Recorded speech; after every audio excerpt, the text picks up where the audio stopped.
Bonjour et bienvenue dans Sa parole en action, un podcast proposé par Un truc à dire. Comme vous le savez, Sa parole en action regroupe des témoignages de personnes qui mettent en application la parole de Dieu. Aujourd'hui, nous sommes en compagnie de Pierre Valdener qui va apporter un témoignage sur l'importance de lire sa Bible dans notre relation avec Dieu. Bonjour Pierre. Bonjour Christelle. Avec l'équipe d'Un truc à dire, on est très content de t'avoir avec nous dans cette émission. Merci d'avoir accepté de témoigner. Pas de problème. Pour que l'on sache qui tu es, je vais te poser 3 questions. Les habitués de Sa parole en action les connaissent. Tu vas te présenter en nous donnant 3 choses. Un verset biblique qui correspond à ta personnalité, ton cantique préféré et un personnage biblique qui t'inspire. On t'écoute. Alors moi j'ai choisi Romains chapitre 1 verset 16, je vais vous le lire. C'est « Car je n'ai point honte de l'évangile, c'est une puissance de Dieu pour le salut de quiconque croit, du juif premièrement puis du grec. » Pourquoi ce verset me correspond ? La première chose en fait qui m'est venue à l'esprit en voyant la question et en choisissant le verset, c'est moi j'aime bien parler de l'évangile en fait, c'est quelque chose qui me rend joyeux, c'est pas enfin peut y avoir un problème de timidité, enfin ça c'est pas vraiment un problème que je peux avoir et c'est vraiment quelque chose que j'aime beaucoup de partager l'évangile. Le deuxième élément qui m'est venu, c'est que ce verset me frappe beaucoup parce qu'il dit, c'est Paul qui a écrit ce verset, il dit « Car je n'ai pas honte de l'évangile, c'est une puissance de Dieu pour le salut de quiconque croit ». Je trouve ce verset vraiment bouleversant parce qu'il montre en fait, il montre vraiment cette puissance qu'est l'évangile, quoi. Enfin, moi, dans ma vie, je sais que l'évangile, c'est un peu, ce qui donne un peu un sens à ma vie. L'évangile, ça veut dire bonne nouvelle. C'est un peu cette bonne nouvelle qui me donne un espoir d'être auprès de Dieu après ma mort, en fait. C'est vraiment la chose, la plus importante, qui donne vraiment tout le sens à ma vie, qui est vraiment un espoir. Et ça me motive, en fait, d'autant plus à pas en avoir honte et en parler à quiconque, comme dit le verset, quiconque, juif, grec, enfin, à tout le monde, quoi. Alors, mon cantique préféré, il s'appelle « J'ai mis ma confiance en toi ». Je pense pas qu'il y en ait beaucoup qui le connaissent, c'est un ancien cantique et c'est le cantique que j'ai choisi à mon baptême, en fait. Parce qu'en fait, le baptême, c'est un peu un engagement que je prends avec Dieu par les eaux du baptême. En fait, c'est un engagement, c'est un symbole que je décide de marcher avec Dieu et je veux le montrer publiquement aux autres. Et j'ai mis ma confiance en toi, c'est qu'en fait, à partir du moment où j'ai décidé de marcher avec Dieu, j'ai décidé aussi de mettre ma confiance en lui. Et le chant, les paroles du chant, je sais pas comment dire, elles correspondent beaucoup à cette notion de j'ai mis ma confiance en lui et j'ai pas été déçu, quoi. Alors, mon personnage biblique préféré, j'ai mis Pierre. Bon, ça peut paraître un peu cliché parce que je m'appelle Pierre aussi, mais je trouve que dans la Bible, Pierre, enfin, dans les évangiles, pas après, mais il a un côté peut avoir un côté un peu sanguin, des réactions un peu inappropriées où Judas il vient avec les gardes pour arrêter Jésus et lui hop il prend l'épée, il coupe l'oreille et en fait dans une certaine mesure mais des fois je peux avoir des réactions qui partent d'une bonne intention mais qui peuvent être après un peu inappropriées, c'est un peu brut, quoi. Franchement, je suis d'accord avec toi, il en impose. Moi, j'avoue que quand je lis la Bible sur l'apôtre Pierre, je ressens le côté entier de sa personnalité. C'est un personnage très intéressant et très humain. Et ça que je trouve intéressant avec l'apôtre Pierre. Ton verset favori, il est grave beau. Mais j'avoue que c'est qui tout double. C'est vraiment un verset qui peut clairement faire peur. Mais je pense que c'est aussi la base de tout croyant que de devoir assumer ce en quoi on croit. Et ça me fait penser à Pierre qui aimait Jésus, mais ça ne l'a pas empêché de le renier à 3 reprises. Il s'en est voulu de fou, Pierre, mais Jésus l'avait prédit. Et par la suite, Pierre a été un témoin de l'œuvre de Jésus. Il a fait partie de ceux qui ont répandu la parole, la bonne nouvelle de la mort à la résurrection de Jésus auprès des Juifs. C'est un incroyable personnage et c'est vraiment très intéressant comme présentation. Merci Pierre. Ouais, je pense qu'on peut tous un peu se retrouver dans Pierre d'une certaine manière. Je suis assez d'accord. Ça y est, on est maintenant prêt à écouter ton témoignage sur l'importance de lire sa Bible dans notre relation avec Dieu. C'est à toi, Pierre, nous t'écoutons. Alors du coup, mon parcours spirituel, alors moi personnellement, je suis né dans un milieu évangélique déjà assez pratiquant, donc où on allait à l'église, où on faisait des cultes en famille, à la maison, et Dieu était très présent en fait dans la famille, quoi. Je suis un peu, j'aime bien cette expression, tomber dans la marmite quand on est petit, un peu comme Obélix, quand on est un peu né dedans. Et moi, c'est quelque chose que j'ai jamais vraiment rejeté. J'avais une forte conviction de l'existence de Dieu. parce que c'était comme ça faisait partie de moi, un peu de mon identité en fait, hein. Et voilà, j'ai grandi comme ça. Et en fait, avec le temps, en grandissant, c'est vrai que je dois l'avouer, j'avais pas un fort intérêt pour les choses de Dieu. J'étais pas celui qui voulait tout le temps lire sa Bible, tout le temps qui aimait bien aller chanter des cantiques, ou en fait les choses de Dieu en général. En fait, l'idée de Dieu, j'étais fortement convaincu, mais les choses de Dieu dans la pratique, lire sa Bible, chanter, c'était des choses qui m'attiraient pas en fait, qui m'attiraient pas forcément quoi. Et bah, j'ai une petite anecdote à laquelle j'ai repensé en fait pour un peu montrer ça, c'est que quand on était plus jeune, on devait faire un petit culte personnel. Avec ta famille? Bah non, personnellement en fait, personnellement. Un petit culte, c'est lire un petit passage de la Bible, faire un petit chant, prier, et voilà, c'est ça. C'est un petit moment avec Dieu dans la journée, quoi. Et moi, bah comme j'avais pas cet attrait pour les choses de Dieu, mais que je voulais pas mentir à ma mère, j'allais lire, il y a un psaume dans la Bible, c'est le chapitre le plus court de la Bible, c'est le psaume 117. Et tous les jours, enfin tout le temps, à chaque fois qu'il fallait faire ce fameux culte personnel, j'allais lire ce psaume 117 en fait, je le répétais, je le connaissais par cœur. J'attendais un peu, parce que sinon si je redescendais au bout de 10 secondes c'était bizarre. Et ensuite je descendais, je pouvais dire « Ah, j'ai fait mon culte ». Du coup, le seul passage pendant longtemps que j'ai connu dans la Bible, c'est le psaume 117 que je connaissais par cœur à force de l'avoir lu. Et voilà, bah, tout ça pour montrer que j'avais pas un intérêt immense pour tout ça. C'était quelque chose qui me passait un peu au-dessus. Donc bah, le temps a passé. Donc quand on est petit, on est vachement dans la famille, dans le berceau, donc on est un peu protégé entre guillemets. Et après en fait, plus le temps passe et plus le monde, quand je dis le monde, c'est une expression un peu floue, mais je vais dire le monde gagnait en influence dans ma vie. Le monde, je parle un peu de tout ce qui peut être mauvais quoi. Et donc le monde gagnait en influence dans ma vie et il y avait toujours cette absence en fait pour les choses de Dieu. Et paradoxalement, en fait, tout le temps, cette forte conviction quand même de Dieu, de la Bible. Enfin voilà, un côté un peu schizophrène quand même. Et c'est vrai que j'étais le genre de personne à prier, à invoquer Dieu, mais seulement dans les situations critiques. Vraiment, quand c'était le dernier recours, là, j'avais un peu cet instinct, ce réflexe d'élever ma voix vers Dieu, parce que je savais quand même qu'il pouvait me sauver de ma situation.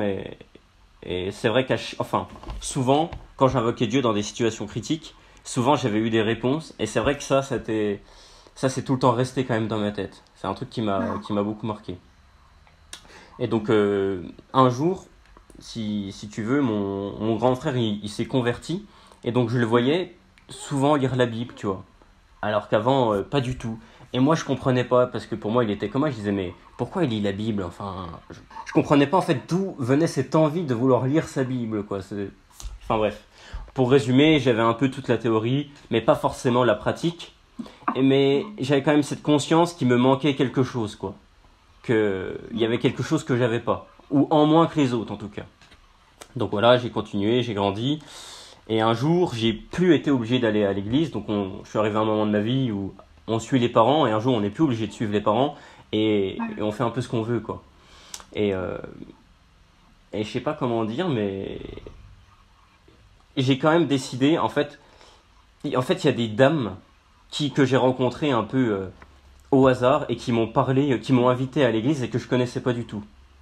Et c'était marrant en fait que ces dames m'invitent à l'église, qui me parlent et je les connaissais pas quoi. Et j'ai accepté de venir. Du coup j'ai commencé à fréquenter une église en fait sur Nancy et les prêches du pasteur en fait, elles m'ont vraiment bouleversé. C'était pas l'église où j'allais quand j'étais enfant. Elles m'ont vraiment elles m'ont marqué quoi. Je sais pas comment dire. Et ça m'a marqué et je me suis dit faudrait que je lise la Bible en fait. Mais vraiment, tu vois, pas comme avant. Et j'ai commencé à lire ma Bible, mais avec de réelle attention de vouloir la comprendre attentivement, en fait. Pas comme avant où c'était histoire. Et je me suis mis à la lire vraiment attentivement, petit à petit. Et là, il s'est passé que j'ai eu inondé de sentiments, un peu dans le surnaturel. Moi, je suis pas quelqu'un qui est forcément dans l'émotionnel.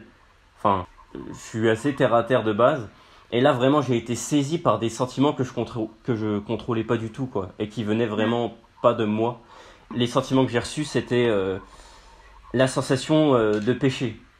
en lisant la Bible vraiment attentivement, je me suis senti comme le plus noir des hommes, quoi. Alors que, enfin, objectivement, si on fait une moyenne nationale, enfin, tu vois ce que je veux dire, quoi. Ça allait. Mais là, je me suis vraiment senti le pire des pires, mais jusqu'à la moindre cellule de mon corps, en fait, qui était noire. Et ça, c'était une sensation terrible. Ça m'a fait... En fait, lire la Bible, je vais pas te mentir, hein, au début, ça m'a fait très, très peur. Enfin, beaucoup de sentiments comme ça, un peu exceptionnels, quoi. Voilà, donc j'ai eu cette révélation que j'étais vraiment pécheur et je savais pas en fait si Dieu pouvait me pardonner parce que j'étais dans un raisonnement où je me disais mais en fait j'ai tout le temps été un peu contre Dieu, tu vois, alors que je savais un peu ce qu'il fallait faire de par mon enseignement et moi je me disais mais est-ce que Dieu peut me pardonner alors que je savais tout ça et il a fallu en fait que je passe ce cap, quoi. Et en fait plus je lisais la Bible et plus j'avais ce sentiment de péché qui grandissait, et il a fallu qu'un jour, en fait, c'est comme si on m'enlevait un peu des écailles des yeux, et il a fallu qu'un jour, en fait, je comprenne que Dieu pouvait me pardonner, en fait, que Dieu m'aimait, et ça aussi, ça a été vraiment une révélation, et donc je suis passé par cette étape où c'est un peu une deuxième phase, en fait, dans ma vie chrétienne, où cette fois-ci, voilà, j'ai un peu des écailles qui tombent des yeux et j'ai compris que Dieu m'aimait et pouvait me pardonner, tu vois. Je suis vraiment passé par là et j'ai continué à lire la Bible, je me suis pas arrêté, hein. J'ai continué. Et là, deuxième phase où je comprenais la Bible. Genre avant, c'était vraiment obscur pour moi. Alors là, je comprenais, j'avais l'impression de tout comprendre et chaque verset, ça me bouleversait en fait. Ouais, j'étais en admiration devant les versets, j'étais waouh. Enfin, c'est trop ouf. Je la dévorais, genre en fait la Bible qui me paraissait tellement banale, et ben maintenant elle était tellement éblouissante, tout me paraissait évident, vraiment une lumière en fait. J'ai un autre exemple pour illustrer ça comme avant. En fait, je fréquentais les GBU. C'est un groupe biblique universitaire où on lit la Bible entre étudiants, quoi. Et quand j'y allais en fait avant cet événement, et je comprenais jamais rien. Genre à chaque fois je me disais mais qu'est-ce qu'ils racontent, ils sont un peu perchés, genre vraiment j'étais paumé, quoi. Et après cet événement, tout me paraissait si facile, les questions, enfin ça me paraissait tout simple et j'étais dedans en fait, et j'étais dedans avec eux, limite je m'amusais et tout. Alors que moi je décrochais pas un mot, j'étais plus en mode oula. Ouais, c'est un deuxième exemple, hein, pour illustrer un peu les propos que je viens de tenir. Et voilà.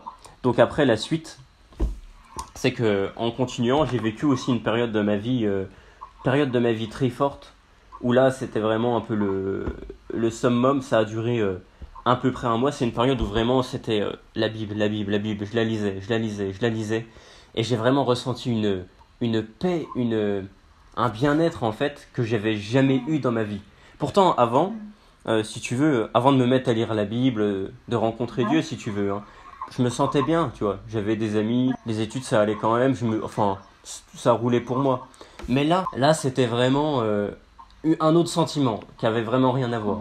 Où j'étais, je parlais de Dieu comme si, tout facilement, je me sentais bien. Ouais, la plénitude plus complète. Et je m'étais dit, si c'est ça être chrétien, c'est trop bien, j'ai signé au bon truc, hein, vraiment. Ouais, après, c'était une période vraiment particulière qui a duré un mois. Je suis un peu redescendu et je dis pas que c'est nul maintenant, hein, mais je dis juste que cette période-là était vraiment, c'est quelque chose qui m'a vraiment marqué dans ma vie de chrétien, quoi. Et du coup, je continue chronologiquement, et après, je me suis fait baptiser en fait.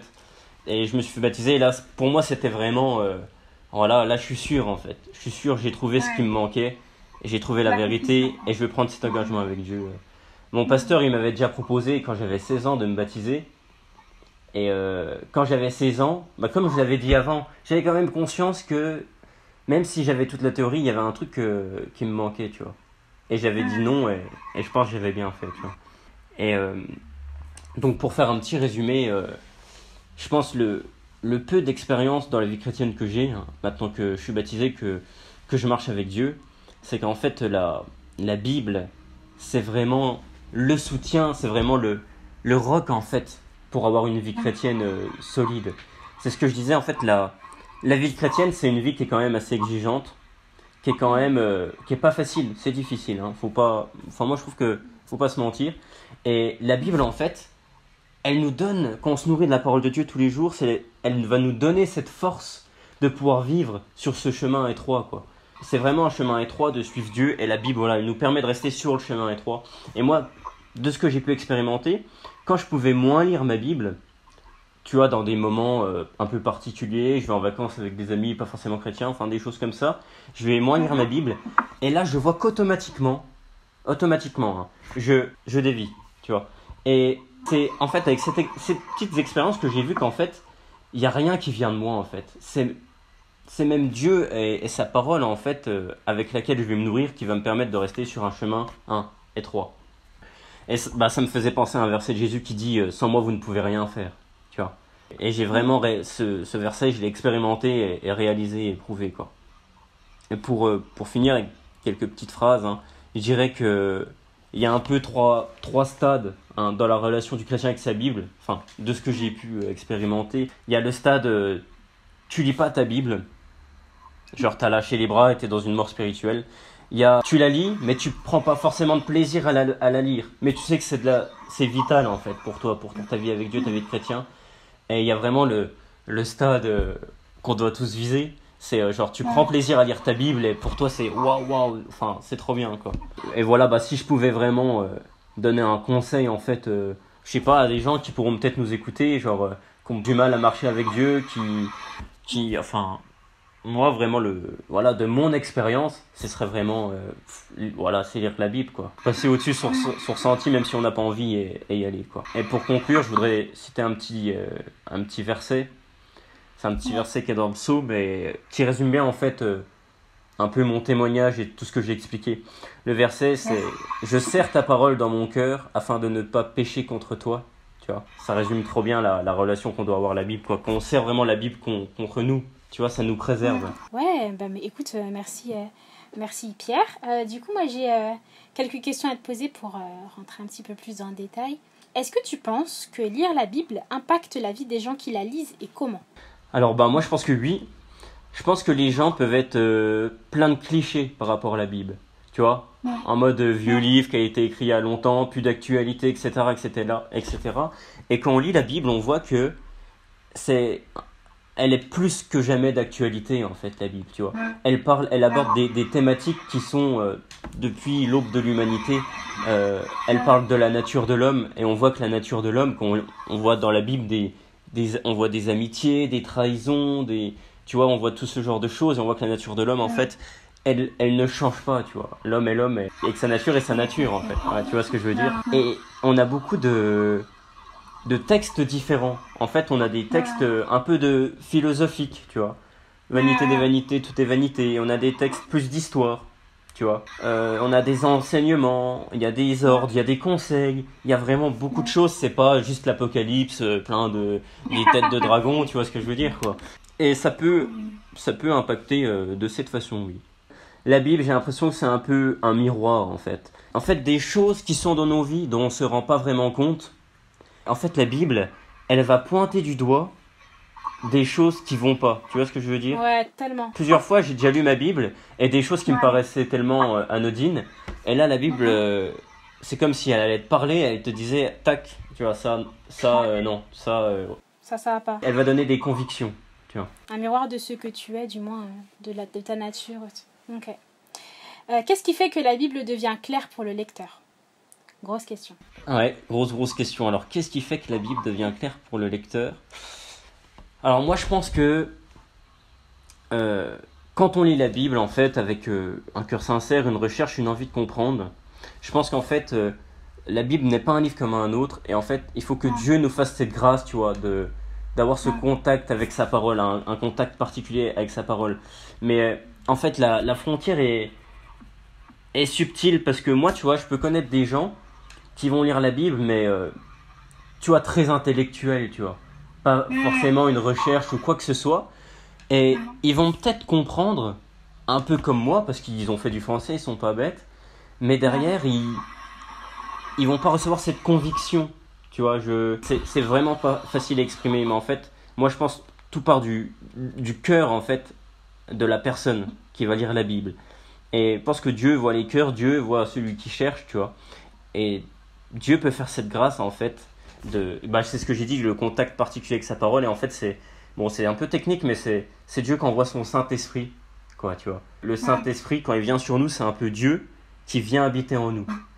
C'est quand on reçoit ce Saint-Esprit que là, il y a, comme je disais dans mon témoignage, ces écailles qui tombent des yeux et qui nous permettent de voir clair sur notre nature, sur qui on est, nous voir clair sur ce monde. Et en fait, quand on lit la Bible, on a cette conviction, on reçoit des convictions, tu vois. Au-dessus de l'intellect, on reçoit des convictions qu'on est pécheur, on va recevoir des convictions que Dieu nous aime, qui peut nous... Enfin, moi, ce serait ma réponse, quoi. Qu'est-ce qui fait que la Bible devient claire pour le lecteur ? C'est Dieu, hein, tout Dieu qui nous permet qui illumine, quoi. Du coup, merci Pierre d'avoir partagé ton témoignage avec nous. Je vais maintenant prendre le passage biblique que tu as cité en dernier, qui se trouve dans le livre des Psaumes, au chapitre 119. Alors, je vais d'abord le lire, donc c'est les versets 9 au verset 16 que je vais lire, et puis je vais donner le contexte juste après. « Comment le jeune homme rendra-t-il pur son sentier ? En se conformant à ta parole. Je te cherche de tout mon cœur, ne me laisse pas m'égarer loin de tes commandements. Je serre ta parole dans mon cœur, afin de ne pas pécher contre toi. Béni sois-tu, Éternel, enseigne-moi tes prescriptions. De mes lèvres j'énumère toutes les sentences que tu as prononcées. J'ai autant de joie à suivre tes instructions, que si je possédais tous les trésors. Je médite tes décrets, j'ai tes sentiers sous les yeux, je fais mes délices de tes prescriptions, et je n'oublie pas ta parole. » C'est ce que dit le passage que tu as cité du coup dans la fin de ton témoignage. Et donc c'est un passage, donc je vais rapidement donner le contexte. Ce passage se trouve dans le livre des Psaumes. Ce livre a été écrit par plusieurs auteurs. Parmi ces auteurs, il y a Moïse, le roi David, Asaph et plein d'autres. Le psaume 119 parle de la parole de Dieu. C'est le chapitre le plus long de la Bible car il détient 176 versets. C'est un chapitre qui aborde l'importance de la parole de Dieu dans la vie du croyant. On y voit les bienfaits de la lecture de la parole de Dieu, peu importe les circonstances. C'est une louange à Dieu sur les bienfaits de sa parole. So, Pierre, dis-nous tout, quel lien il y a entre ton témoignage et ce passage biblique ? Donc, le lien entre mon témoignage et ce passage, c'est en fait la Bible en fait, qui nous permet de nous nourrir spirituellement, hein, et de nous donner toujours cette force de marcher avec Dieu, tu vois. En fait, c'est un peu là il y a un verset qui me vient en tête, c'est une parole de Jésus, je crois. L'homme ne vivra pas de pain seulement, mais de toute parole qui sort de la bouche de Dieu. En fait, on doit se nourrir de manière charnelle pour pouvoir continuer à vivre, etc. Et on doit se nourrir spirituellement pour continuer à vivre spirituellement. Yes. Ouais, écoute, ça y est, le podcast touche à sa fin. Franchement, c'était un réel plaisir de t'avoir avec nous dans Sa Parole en Action. Merci encore pour ton témoignage. On espère que cela vous a plu. Est-ce que tu as un dernier truc à dire ? Non, pas particulièrement, à part lisez vos Bibles. Yes. On va garder ça. Ouais, on vous encourage vraiment à lire vos Bibles et à être touchés par ce que dit la parole de Dieu. Soyez bénis, à la prochaine et surtout, on n'oublie pas de mettre Sa Parole en action. Ciao, salut Pierre. Au revoir.